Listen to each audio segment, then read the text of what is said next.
My first impression of MotoGP, as a newcomer to the series, was that I was in for a rough ride.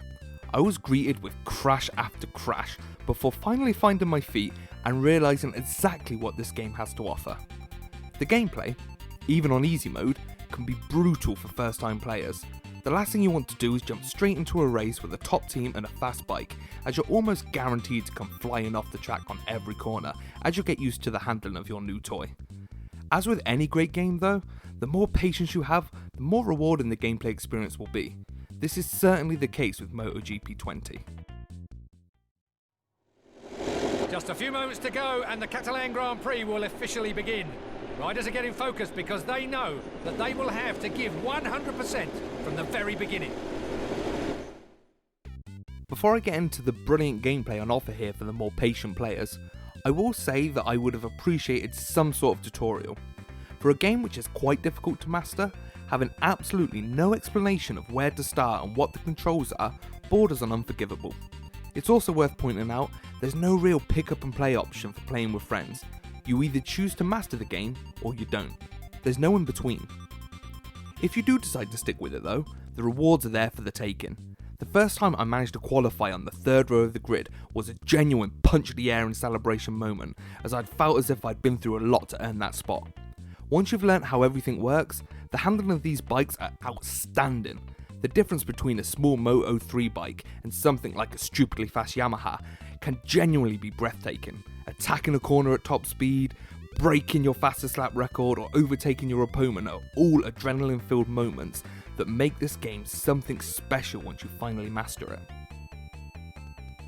After learning the hard way not to jump in at the deep end, I quickly found that the best entry point was through the brand new and mightily impressive Managerial career. It's in this mode where the game really begins to shine. You can choose whether to start all the way down in Moto 3 and build your way up to the heights of MotoGP, or just start at the top level. Personally, I would recommend starting at the bottom, as you can learn the game's mechanics on a slower and easier to use bikes, and slowly get more comfortable as you go. It's clear that developer Milestone put a lot of love and attention into this managerial career, as there's a hell of a lot to do. You begin by joining a real life team or your own custom team, more on this in a bit. You can then start hiring your very own entourage, which includes a personal manager, chief engineer and data analyst. Each of them come with different salary options and skill levels, meaning you have to budget carefully while choosing the best staff possible to improve your bike development, attract new sponsors, and just improve your overall chances in the upcoming races. When playing race weekends in the managerial career, you have to be careful when managing your tyres and fuel consumption. You're only given a certain amount of tyres, soft, medium and hard, to get you through multiple practice sessions, qualifying and the race itself. This is great as it forces you to think tactically about how to race each weekend, and I found myself comically running out of fuel on more than one occasion by trying to make my bike lighter or not being more fuel efficient in the last few laps of the race. The humour quickly halted though when I realised that not finishing the race meant I was in hot water with my new team, meaning the pressure to do well on the next weekend was truly on.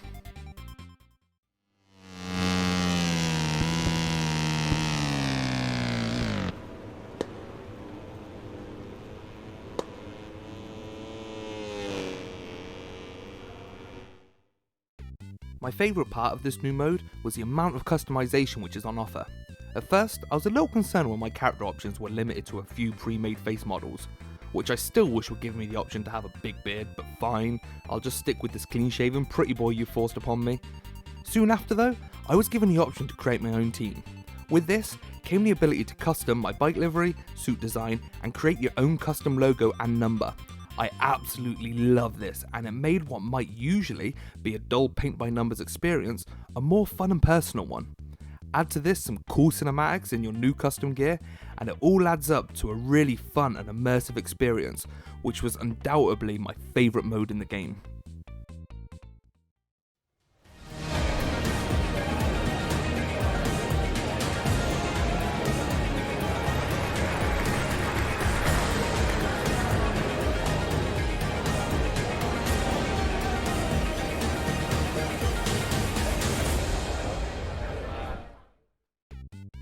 Outside of the managerial career mode, historic mode makes a return from last year's game.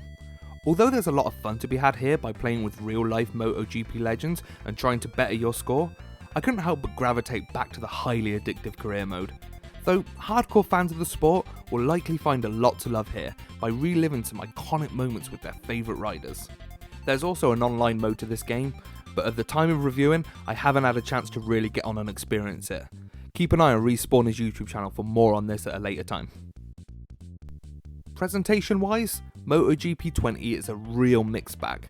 Bikes and tracks look great, and the amount of real life racetracks in the game is mightily impressive, but be careful not to look too closely at any building in the background, as each of them's a real eyesore.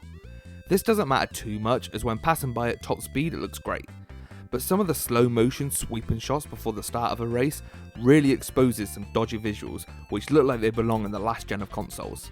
Same goes for the riders. When racing in full custom gear, they look great, but any character model seen without helmets looks laughably bad.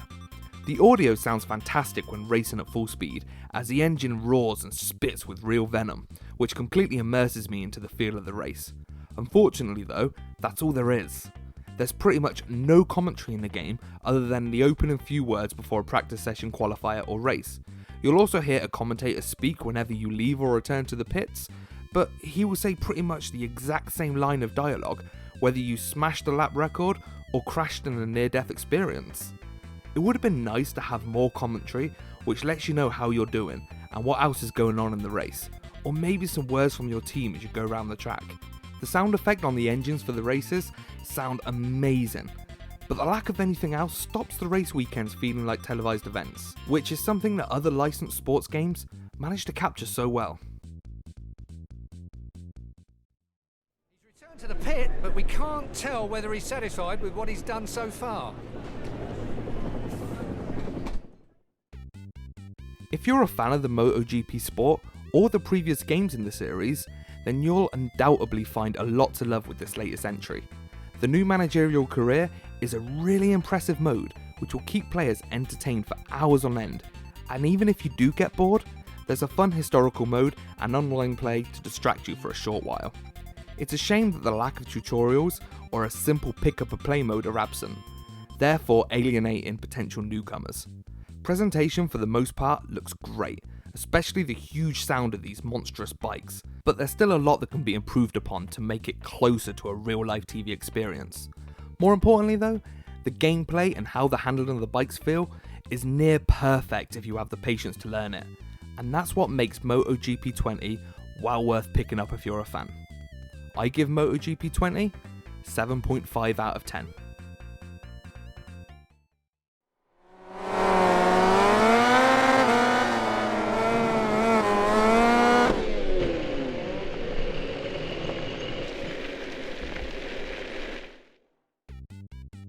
Thank you for watching. Are you looking forward to MotoGP 20? Do you have different opinions to me? Let me know in the comments below and I'll get back to you. If you did enjoy this review, make sure to keep an eye out right here on Respawn's YouTube channel, as I'll be streaming MotoGP live very soon, or I may already done it. Check the channel for more. Also make sure to subscribe and like this video. And for more news and reviews, make sure to check out respawning.co.uk, where you can find the written version of this review. Once again, thank you for watching. I've been Mikey, and I'll catch you next time.